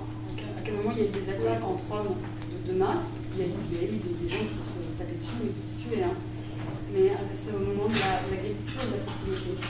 Donc c'est il y a très longtemps. Et l'invention des villes. Alors, sans parler de villes, même de villages, quand il a commencé à s'agir effectivement de défendre le blé qu'on avait laissé pousser, etc. Parce que l'agriculture, c'est avant tout passé par les céréales. C'est à ce moment-là qu'il y a eu des meurtres de masse, des villages entiers qui ont été détruits. Donc la violence, c'est pas nécessairement intrinsèque à l'humanité, mais plus à un système qui a été mis en place avec peut-être la notion de propriété. Enfin, c'est des choses que j'ai lues. Hein, c'est juste. Suivant. Reliance au grand tout. Ébranlé personnellement par l'idée d'effondrement, je cherche à être capable de mieux y faire face. J'essaie donc de faire évoluer ma conscience à travers la thérapie, la méditation ou une plus grande connexion à la nature. Apprendre à accepter notre finitude m'aide à être plus sereine et me rend peut-être plus libre qu'auparavant. Ça a déjà été dit dans le début du débat, mais que clairement, si on prend conscience de notre mort et qu'on essaye de l'accepter, je pense qu'on peut vachement évoluer dans notre façon de voir le monde et dans notre façon d'agir. Donc oui, clairement, je pense que c'est très utile. On a été super déconnectés pendant longtemps et c'est la première étape vraiment de se reconnecter à la spiritualité ou aux émotions pour pouvoir avancer. À soi. À soi. Oui, c'est ça. Actuellement, sur la méditation, on est quand même sur principalement des démarches qui sont très auto-centrées. Enfin, moi, ça me pose problème. Enfin, après, tout dépend ce qu'on entend par... je trouve qu'il y a beaucoup d'approches qui sont très individuelles et moi, franchement, si c'est ça qu'on entend par méditation, voilà, je pense pas que ça soit la voie à suivre. Mais moi, j'entends plutôt reconnecter à la nature. Vraiment, c'est un plus, quoi. Et puis se reconnecter à soi pour ensuite se connecter aux autres. Parce que si on est déconnecté de soi-même, il est difficile de pouvoir établir le lien avec autrui, quoi. C'est la base, en fait. Enfin, pour moi, c'est juste un point de vue. Mais après, ça marche la façon de se reconnecter à soi. Enfin, moi, j'ai pas l'impression d'avoir besoin de passer par la méditation ou ce genre de choses pour me reconnecter à la nature mais après, voilà. La randonnée est une forme de méditation, il y a beaucoup. Bien sûr. J'utilise ma colère et mon énergie d'espoir pour m'impliquer intensément dans des actions directes non violentes. Des actions visent à forcer les gouvernements ou les grandes entreprises à changer leur politique pour résoudre la situation ou à tout le moins d'essayer de diminuer l'ampleur du désastre. Un de mes slogans Nous ne défendons pas la nature, nous sommes la nature qui se défend. Qui est pacifiste? Est-ce que ça a des limites? Je disais que la question du pacifisme, effectivement, je me la pose sérieusement. Sur le principe, je suis d'accord. Je ne suis évidemment pas pour la violence. Par contre, force est de constater que tout est un rapport de force, en vérité, qui n'est pas en notre faveur à l'heure actuelle. Et que déjà, demander et se référer systématiquement à un gouvernement, on peut le faire dans un principe démocratique, on a le droit de le faire. Maintenant, il ne faut pas attendre et c'est faire perdurer un système pyramidal. Alors, je pense que moi, le changement ne passe pas par le transversal. Donc, il faut déjà peut-être arrêter de demander, mais faire. C'est la première chose que je pense. Et l'autre chose, c'est effectivement le pacifisme. Tant qu'on est dans un système pyramidal, c'est-à-dire qu'en fait, c'est des têtes complètement déconnectées, en tout cas de nos envies à nous, là, dans ces pièces, leur demander gentiment les choses, au mieux ils nous répondent, au mieux ils n'ont rien à faire. Et à un moment, effectivement, moi, je me pose la question, par exemple, de l'écoterrorisme, ce genre de choses. J'ai conscience, évidemment, que voilà, c'est un choix. Mais je n'exclus pas la violence. Moi, sur la violence, moi je suis vraiment non-violent. J'avais comme poster Gandhi dans ma chambre d'étudiant. Mais à un moment donné, c'est pas de la violence, c'est de la légitime défense.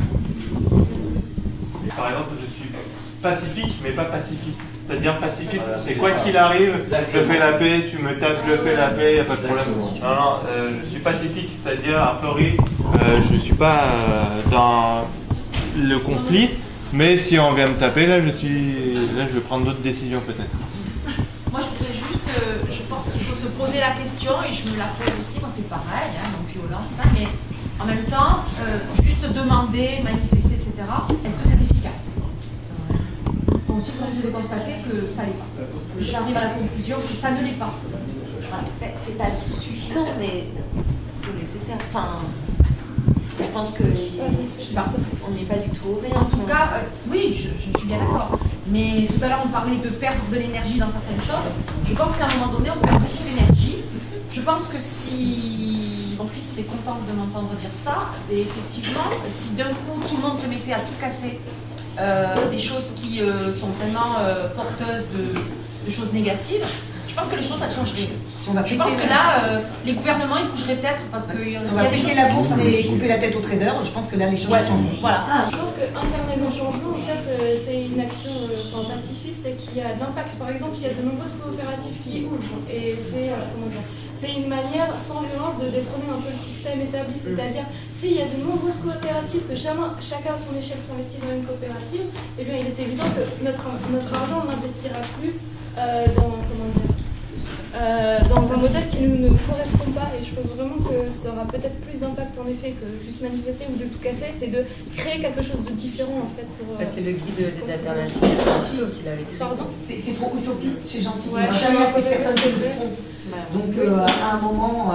Je suis d'accord, je suis syndiquée, donc tu vois...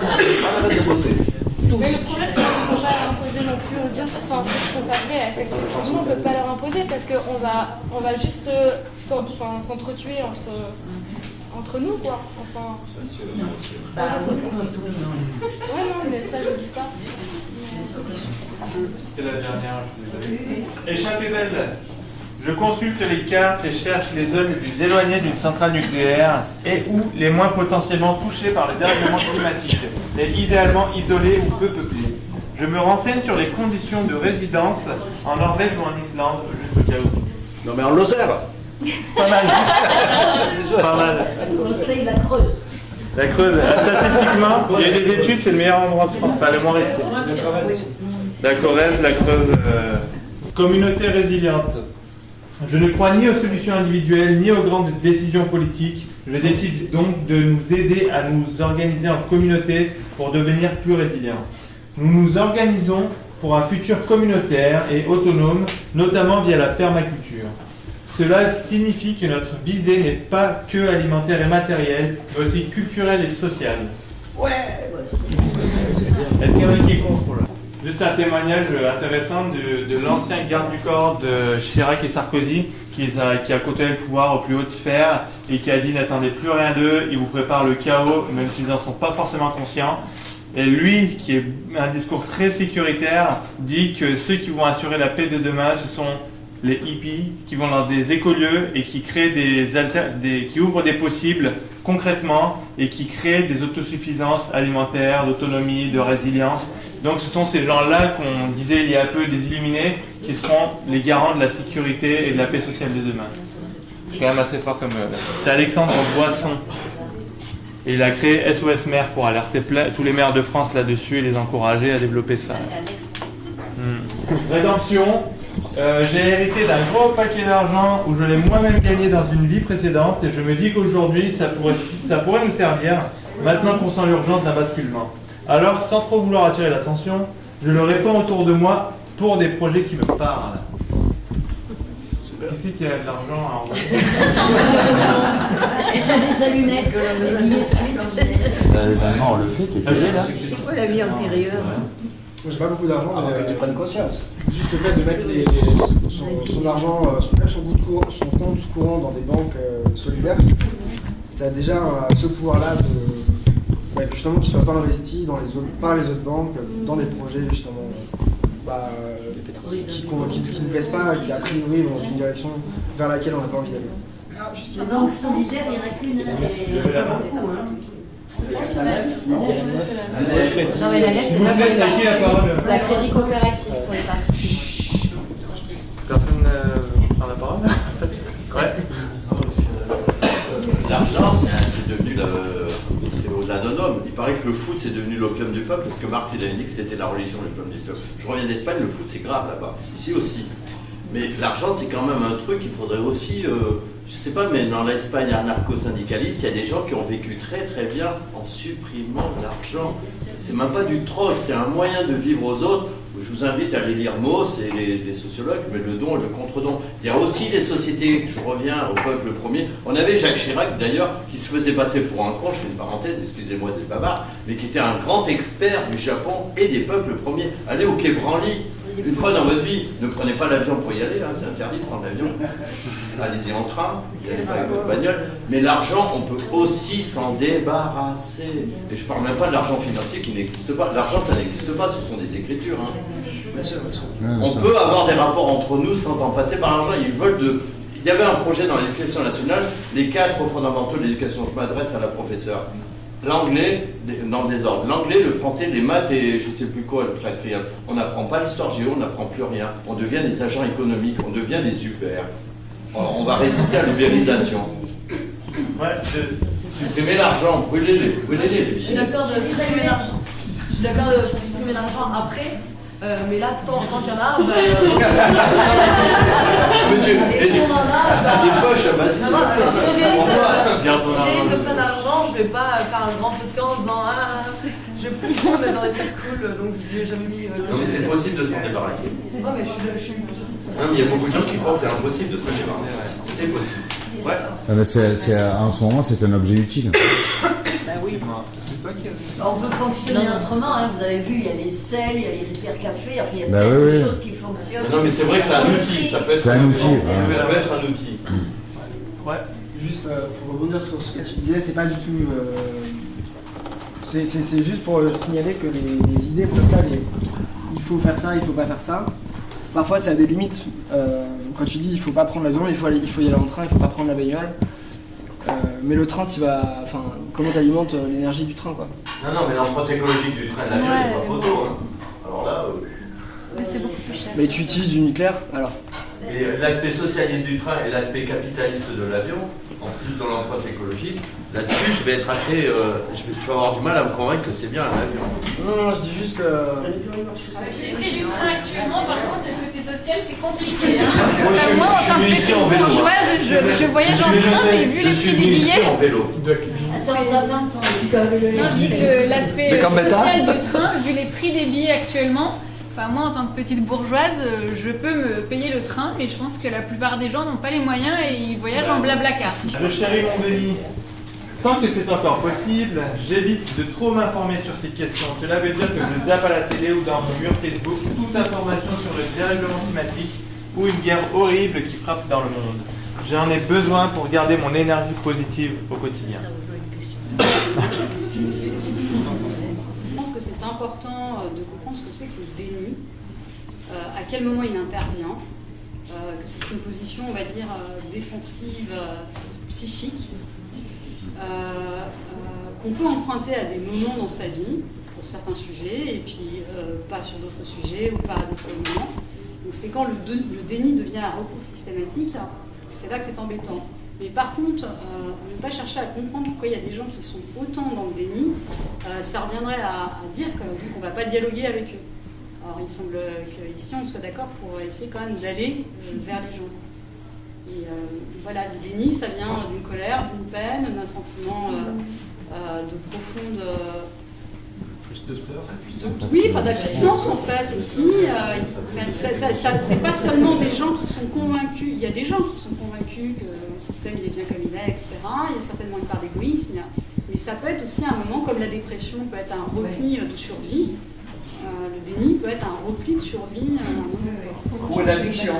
L'addiction au fric. T'es drogué au fric. Tout est possible avec les humains.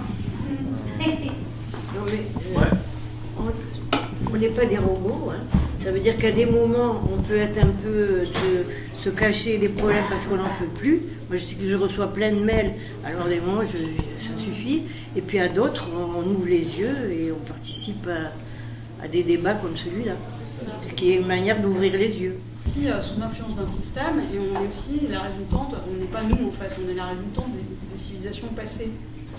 C'est un continuum. Voilà. Je croire que je suis que moi et mon avis, c'est me croire en fait omnipotente, c'est faux. Donc il faut aussi prendre ça en compte dans la question du déni.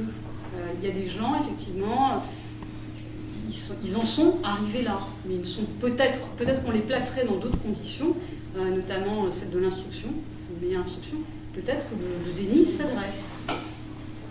Pardon. Il y avait Yves Cochet aussi, qui était ministre sous Chirac, là, qui disait qu'en fait, le cerveau humain n'est pas fait pour accepter quelque chose d'aussi énorme et d'aussi catastrophique que la fin de notre propre espèce, en fait. Et du coup, on met des mécanismes de protection, de défense en place et le déni. Régis, tout à l'heure, il nous a rappelé que quelqu'un qui vote RN ou FN, il a des choses à nous apprendre, il a des choses à nous dire et qu'il ne faut surtout pas rejeter l'étranger. En Israël, il y a des gens qui s'appellent les Palestiniens, ils sont devenus des extraterrestres pour les Israéliens. Ils ont construit un mur mental, c'est-à-dire que l'autre devient un extraterrestre, un étranger, quelque chose de dangereux. J'ai dit quelque chose et plus un être humain. Et ça, je le vois dans la rue ici à Montpellier. Je vois des gens, leurs voisins qui sont dans la même merde qu'eux, ils ont envie de leur foutre des grenades. Ils ont entendu quelqu'un dire ça. Ils voyaient une famille d'Albanais et dire il faut leur jeter une grenade. Comment on a construit cette haine de l'autre? Eh ben, en construisant des murs invisibles, c'est la télévision. Éteignez vos télés, brûlez vos télés avant la bagnole et avant l'avion. Brûlez vos télévisions et invitez-vous et allez parler à vos voisins. Allez faire toc-toc à vos voisins, bordel de merde. Je me connecte à des réseaux résilients, souvent à la campagne, qui créent des modes de vie autonomes, mais par contre, je ne les rejoins pas tout de suite. Je garde ça comme une option à activer quand ce sera nécessaire. Trop tard. Je passe à la dernière. Commoners, je prépare la société post-capitaliste en créant dès maintenant des modes de production basés sur la coopération et respectueux des limites écologiques, voire inspirés directement du vivant. Je suis entrepreneur ou entrepreneuse d'un nouveau genre qui promeut l'open source, les communs, les Fab Labs, les wikis et qui se soucie plus de voir ses idées se concrétiser que de gagner sa vie. Alors, pardon, Fab Lab ou Wiki, c'est quoi là? C'est De quoi tu parles? Eh oui, non mais... Alors, les Fab Labs, c'est les trucs de hackers avec les imprimantes 3D qui arrivent à construire des prototypes, des trucs qu'on n'a plus besoin d'aller acheter parce qu'on peut tous les reproduire chez nous. Et les wikis, c'est Wikipédia, les trucs où on peut mettre en commun. commun la connaissance. Voilà. Tu pourrais rajouter le do it et yourself. Effectivement. Dernier point. Moi, je pense effectivement que tout ce qui est low-tech, les petites communautés en autonomie, c'est très à venir. Ça fait partie des solutions, clairement. Mais au niveau des échelles, à 7 milliards, j'ai un doute au niveau de la surface de la planète. Et même au niveau de tout ce qui est imprimante 3D, on n'arrivera jamais, en termes d'échelle, ce sera toujours mieux de faire de l'industrie. Donc une usine qui fait pour tout le monde, plutôt que chacun fait pour soi, hein. Même que chaque petite communauté fait pour soi. Donc j'ai un doute, moi je pense que les deux solutions les deux aspects font partie des solutions. Et du coup, voilà, je voulais savoir un peu s'il y en a qui sont déjà sur des projets aboutis de résilience, d'autonomie, d'écolieux, ou qui ont peut-être des projets. Ouais. Moi j'ai une question. Qu'est-ce qu'on peut faire là collectivement pour aller plus loin, plus vite et plus fort? Pour aller plus vite, quand je dis plus vite, c'est d'aller plus slow, plus lentement, par rapport au paradigme de toujours produire plus et tout. Mais c'est dans l'idée de plutôt de... Là, on est une petite goutte d'eau collectivement. Rappelez-vous qu'au Brésil, peut-être pas en Chine, il y a des décalage horaire, il y a des millions de gens dans le monde qui sont en train de faire la même chose que nous en ce moment, ou presque. On est quand même un paquet, on est très nombreux. Mais il faudrait qu'on s'auto-organise et qu'on devienne plus fort. Et je pense que l'union fait la force. C'est pour ça que tout à l'heure je disais, mais parlez à vos voisins, allez parler à vos voisins. Essayez de les convaincre de nous rejoindre. De se rejoindre, c'est pas de rentrer dans une église et de penser tous la même chose. C'est d'essayer de faire que les vibrations, elles se propagent. Sur ça, Pablo Servigne dit quelque chose. Hein. Il dit que en fait, c'est pas une question de nombre. C'est quand même une question de rapport. Il a dit le rapport de force. Pablo Servigne dit que, étonnamment, c'est pas nécessairement une question de nombre. Parce qu'en fait, des gens qui sont pour l'écologie, tout un tas de trucs, en fait, il y en a plein. Et curieusement, ils n'arrivent pas à se faire entendre.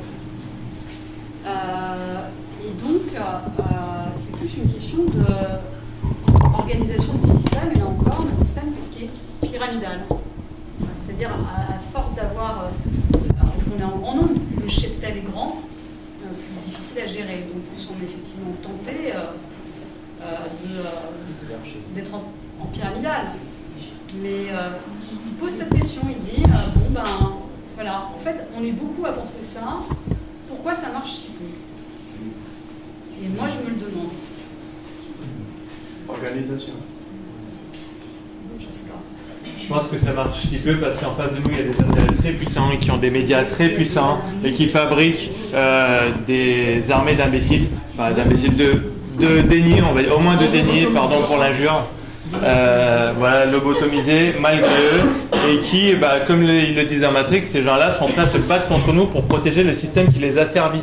Tellement ils sont pris par leur propre chaîne. C'est pour ça que les premiers trucs qu'on doit changer, c'est les médias et la culture. Hein. Ouais. Ah ouais.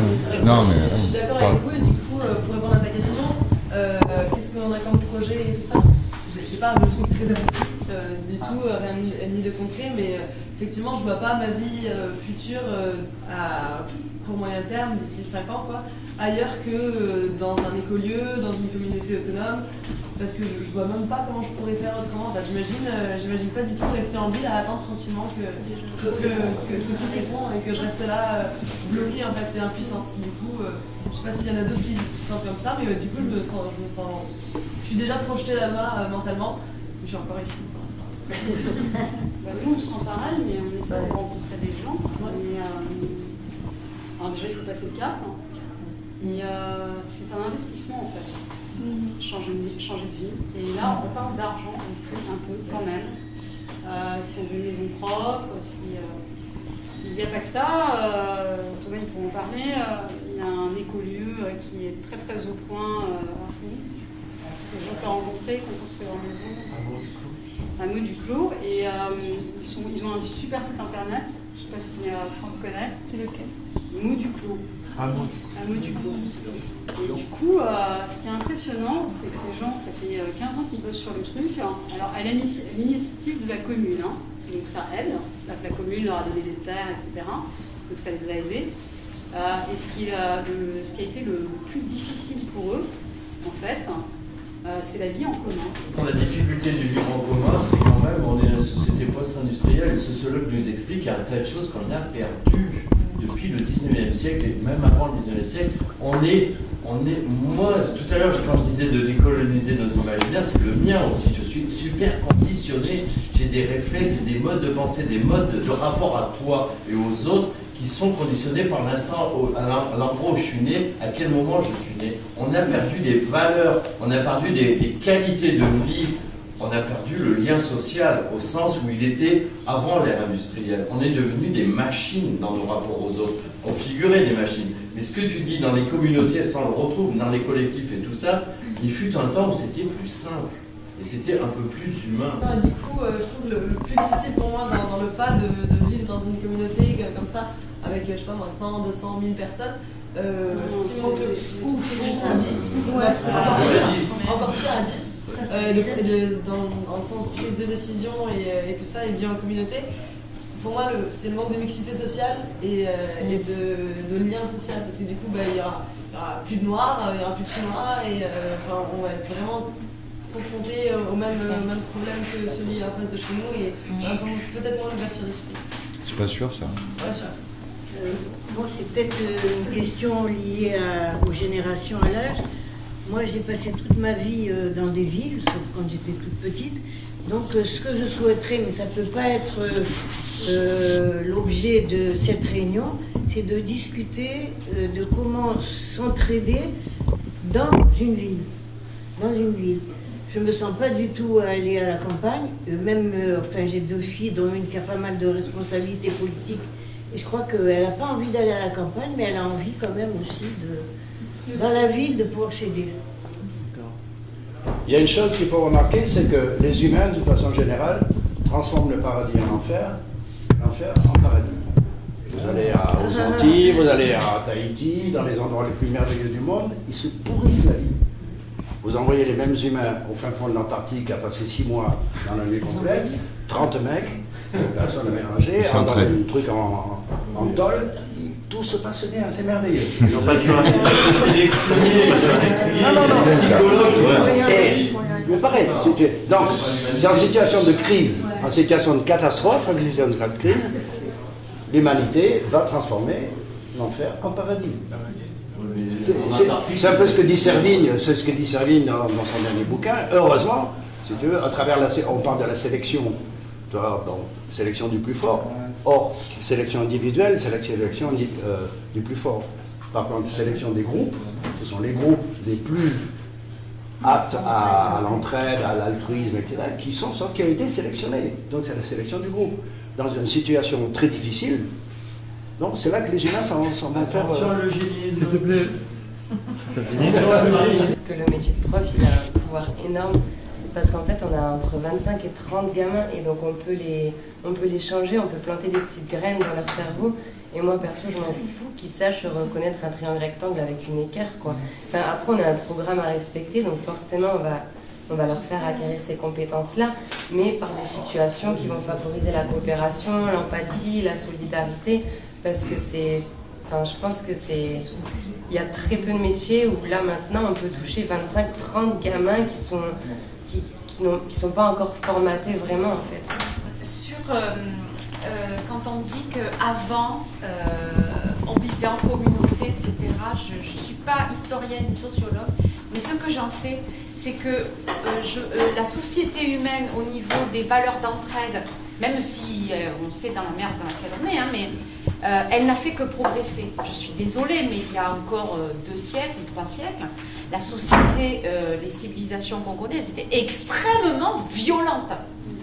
La barbarie, la violence, les meurtres, les vols, les viols, les guerres étaient permanentes. Je suis désolée, je préfère, malgré le fait qu'on court vers l'effondrement, je préfère être là aujourd'hui, vivante aujourd'hui, qu'au Moyen-Âge. Ça dépend quel pays. Hein. Autant de l'Inquisition. Bien sûr, je parle en général, dans le monde entier. Ah, mais en général, ça va. Les tribus, elles passaient son temps à se massacrer. Et les gens passaient leur temps à se tuer les uns les autres. Donc c'était extrêmement violent. Moi, je ne vois aucune communauté. Je veux dire, on n'a fait que progresser. Je suis désolée, mais on vit dans une société beaucoup plus pacifiste, même s'il y a des guerres horribles, qu'avant. C'est vrai, c'est statistiquement juste, il n'y a jamais aussi peu de guerres, de morts, de maladies, d'extrême pauvreté, tout ça. Pour revenir sur les écolieux et pour la personne qui disait pour les villes, je suis d'accord avec elle.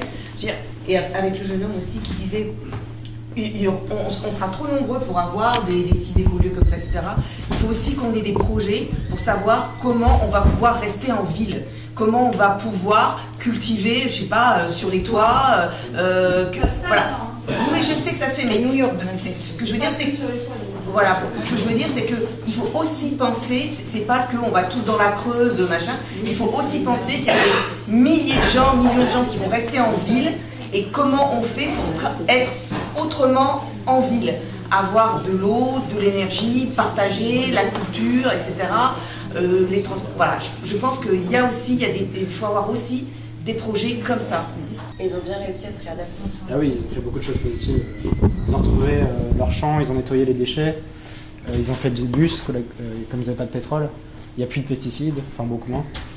Ils ont retrouvé la médecine et ils ont réorganisé leurs espaces sociaux. C'est-à-dire qu'avant, ils étaient sur un modèle ville-campagne. En fait, ils ont relocalisé tous les espaces sociaux, ils l'ont réparti. Parce que comme ils étaient en vélo, et ils devaient organiser ça. J'arrête les tours de parole, encore 2 tours à toi. Donc moi, je voulais juste dire que moi, personnellement, je ne me voyais pas trop aller à la campagne et tout, c'est pas trop mon truc. Et puis surtout, je pense que c'est en ville qu'on pourra le plus changer de choses, parce que c'est là qu'il y a le plus d'êtres humains, c'est peut-être là qu'il y a le plus de ressources à avoir. Je voulais dire aussi qu'au niveau de la résilience, on parle souvent de la résilience à petite échelle, pour soi, dans sa petite communauté, arriver à faire avoir de l'énergie localement, de la nourriture. Mais moi, ce qui m'intéresse le plus, c'est surtout la résilience à grande échelle, c'est-à-dire comment est-ce qu'on va faire pour préserver certaines structures comme le système de santé, comme toutes les structures étatiques qu'on ne voit pas aujourd'hui, mais dont on se sert tous les jours. C'est-à-dire que même quand on vit dans une petite communauté, lorsque notre gamin est malade ou lorsqu'il faut l'opérer, on va quand même aller dans un hôpital avec une technologie de pointe. Donc je pense que la résilience aussi, il faut pouvoir l'imaginer à grande échelle.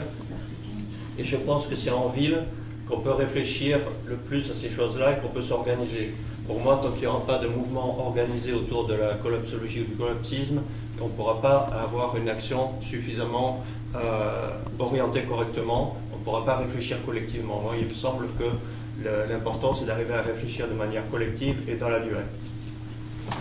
Yes. C'était par rapport à la notion de progrès qui nous a amené à vivre comme on vit maintenant.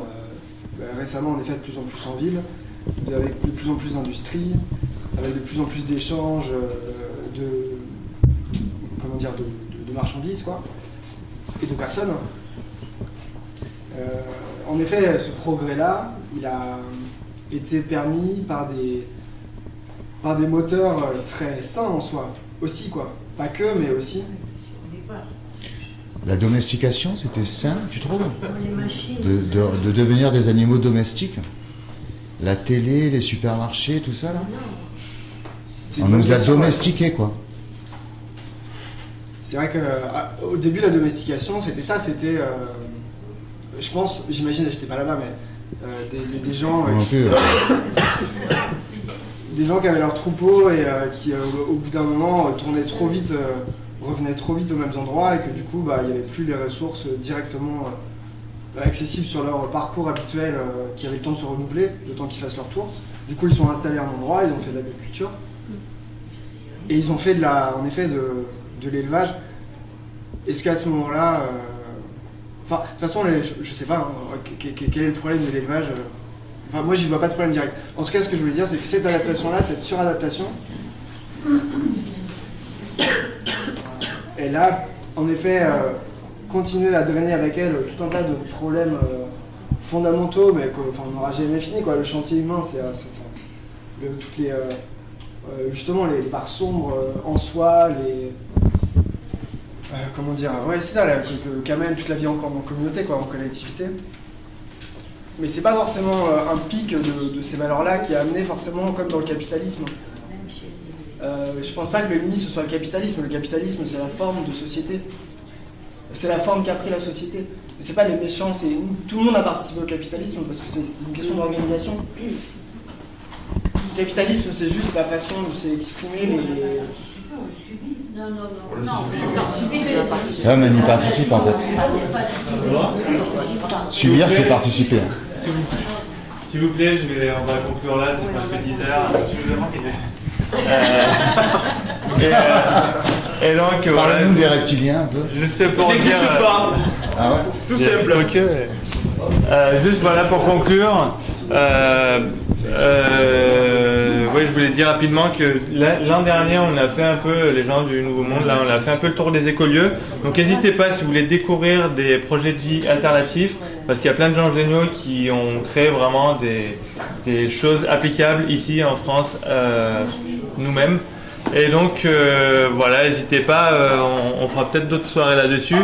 En tout cas, quand on parle collapsologie, tôt ou tard, on arrive fatalement vers cette solution-là. C'est de sortir des villes, d'essayer de créer des espaces qui pourraient inspirer plus tard. Et malheureusement, bon, si les villes sont le problème, ça peut aussi être la solution. Mais moi, je vous conseille pas d'être en ville quand ça va se gâter. Et donc, voilà. En tout cas, c'est presque 10 heures. Il y a encore beaucoup de monde. Merci à vous d'avoir été là. Et bonne soirée.